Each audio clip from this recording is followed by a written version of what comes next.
സ്വാലി, വേങ്ങരയെ കുറിച്ച് ആദ്യം വേങ്ങര ഇപ്പോ പറയണം. വേങ്ങര എന്ത് സംഭവിക്കും? തീർച്ചയായും വേങ്ങര വലിയ മത്സരം, അതായത് ഇത്തവണ ഹോട്ട് സീറ്റായി മലപ്പുറത്ത് മാറിയ മണ്ഡലങ്ങളിലൊന്ന് വേങ്ങരയാണ്.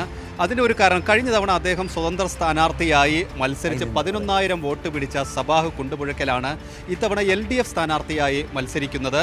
40,000-നടുത്ത വോട്ടുകൾ കഴിഞ്ഞ തവണ LDFന് ഉള്ള മണ്ഡലമാണ്. ഇപ്പോൾ കൊണ്ടോട്ടിയിൽ മത്സരിക്കുന്ന P. ജിജി ആയിരുന്നു വേങ്ങര സ്ഥാനാർത്ഥി.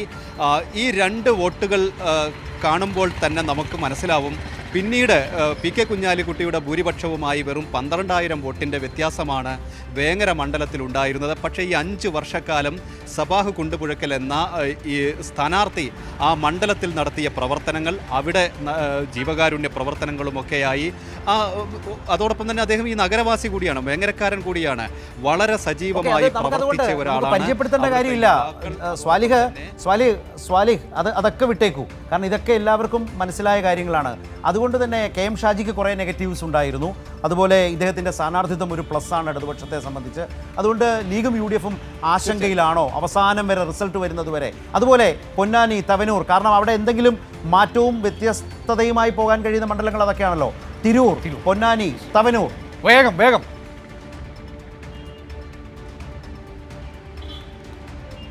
തീർച്ചയായും ഈ പാർട്ടികൾ ശേഖരിക്കുന്ന കണക്കുകൾ അനുസരിച്ച് പൊന്നാനിയും തവനൂരും ഇത്തവണയും സുരക്ഷിതമായ LDF മണ്ഡലമായിരിക്കുമെന്ന് തന്നെയാണ് നമുക്ക് ലഭിക്കുന്ന വിവരങ്ങളും മനസ്സിലാക്കാൻ കഴിയുന്ന കാര്യങ്ങളും. അതേസമയം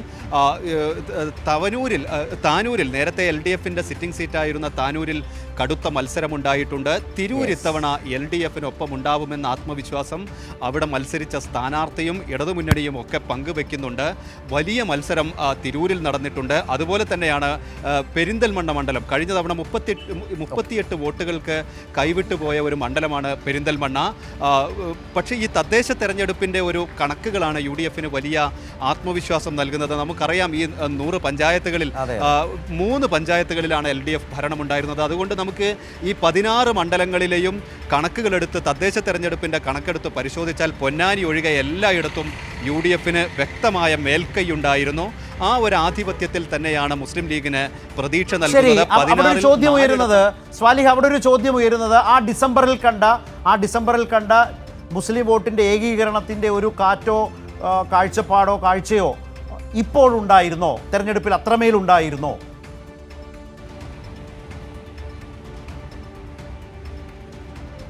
നമുക്ക് മലപ്പുറത്ത് ഒരു രാഷ്ട്രീയ സാഹചര്യത്തിലേക്ക്, പ്രത്യേകിച്ച് ഈ സ്വത്വ രാഷ്ട്രീയമൊക്കെ വലിയ തോതിൽ സംസാരിക്കുന്ന പാർട്ടികൾ, ഈ മുസ്ലിം ലീഗും അതോടൊപ്പം ജമാഅത്തെ ഇസ്ലാമിയും ഒക്കെ മുന്നോട്ട് വെച്ചത് ഇത്തരത്തിലുള്ള ഈ മുസ്ലിം ന്യൂനപക്ഷങ്ങളുമായി ബന്ധപ്പെട്ട ചില പ്രശ്നങ്ങൾ, അതിൽ LDF എടുത്ത ചില നിലപാടുകളൊക്കെ സജീവമായി ചർച്ചയായി നിർത്താനാണ്.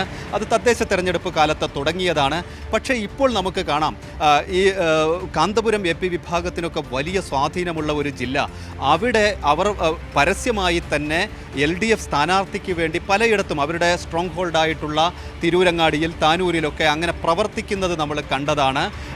ഇത്തരത്തിലുള്ള സംഘടനകളുടെ, സാമുദായിക സംഘടനകളുടെ, മുസ്ലിം ലീഗ് വിരുദ്ധരായ സമസ്തയുടെ ഒരു വിഭാഗം തവനൂരിൽ, പൊന്നാനിയിലൊക്കെ പരസ്യമായി തെരഞ്ഞെടുപ്പ് പ്രചാരണ രംഗത്ത് LDFിനൊപ്പം നിൽക്കുന്നത് കണ്ടതാണ്. അതുകൊണ്ട് തന്നെ അത്തരത്തിലൊരു മുസ്ലിം ഏകീകരണം എന്ന ഒരു ആശ്വാസം UDFിന് ഇത്തവണ മലപ്പുറത്തുണ്ടാവില്ല. അതേസമയം കഴിഞ്ഞ തവണയൊക്കെ വളരെ പ്രധാനപ്പെട്ട ഒരു കാഴ്ചപ്പാടാണ്. നാളെ വോട്ടെണ്ണുന്ന സമയത്ത് പ്രേക്ഷകർക്ക് മനസ്സിൽ വെച്ചുകൊണ്ട് വിലയിരുത്താൻ എല്ലാവർക്കും സഹായകരം. ഒറ്റ കാര്യം കൂടി, SDPI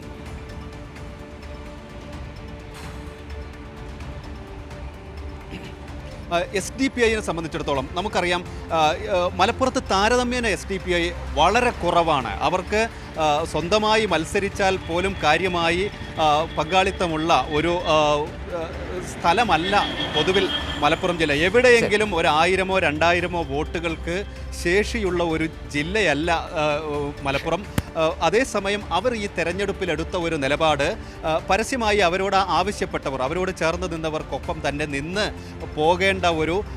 പോകുന്ന ഒരു നിലപാട് മലപ്പുറം ജില്ലയിലും അവർ സ്വീകരിച്ചിട്ടുണ്ട് എന്നാണ് നമുക്ക് മനസ്സിലാക്കാൻ കഴിയുന്നത്. പൊതുവിൽ ഞാൻ വളരെ ക്വിക്കായി, സമയം പ്രധാനമാണ്. സ്വാലിഹ്, ഞാൻ SDPI കോട്ട് ചെയ്തത്, സ്വാലിഹിനോട് കോട്ട് ചെയ്തത് മലപ്പുറം എന്ന നിലയിൽ മാത്രം എടുക്കണ്ട.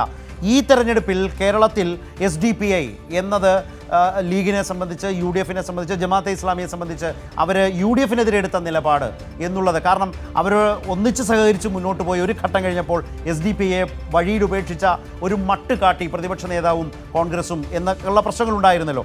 അതുകൊണ്ട് തന്നെ SDPI മറ്റു ജില്ലകളിൽ എന്താകാം സ്വാലിഹിൻ്റെ കണക്കുകൂട്ടൽ?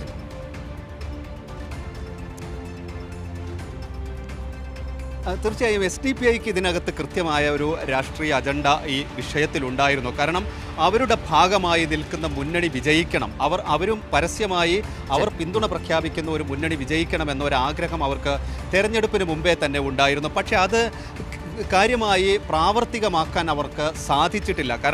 ഏതെങ്കിലും മുന്നണികൾ പരസ്യമായി ഒരു പിന്തുണ അവരിൽ നിന്ന് സ്വീകരിച്ചിട്ടില്ല. എന്നാൽ BJPയുമായി നേരിട്ട് ഏറ്റുമുട്ടുന്ന സ്ഥലങ്ങളിൽ നേമത്ത് LDF-നെ, അതുപോലെ മഞ്ചേശ്വരത്ത് നമുക്ക് കാണാം, അവിടെ അവർ സ്ഥാനാർത്ഥിയെ പിൻവലിക്കുന്ന സാഹചര്യമൊക്കെ ഉണ്ടായി. ഇങ്ങനെ BJP വിരുദ്ധ രാഷ്ട്രീയമാണ് അവർ പലയിടത്തും മുന്നോട്ട് വെച്ചത്.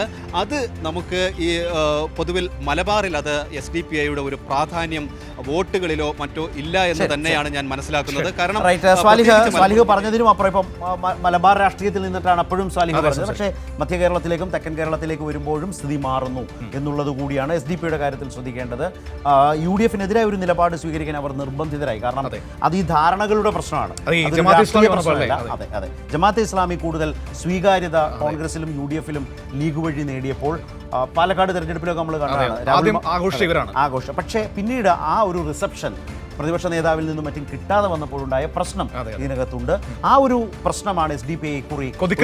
അതെ, നിശ്ചയമായി. അപ്പോൾ അത് പലയിടങ്ങളിലും UDF-നെതിരായ നിലപാട് സ്വീകരിക്കുന്നില്ല. അത് ഈ ന്യൂനപക്ഷ ഏകീകരണം എന്ന അവരുടെ സ്വപ്നത്തെ തടസ്സപ്പെടുത്തിയ ഒരു ഘടകങ്ങളിൽ ഒന്നാണ്. മുമ്പ് കാന്തപുരം സുന്നി വിഭാഗത്തിന്റെ നിലപാടിനെ കുറിച്ച് പറയുകയുണ്ടായി.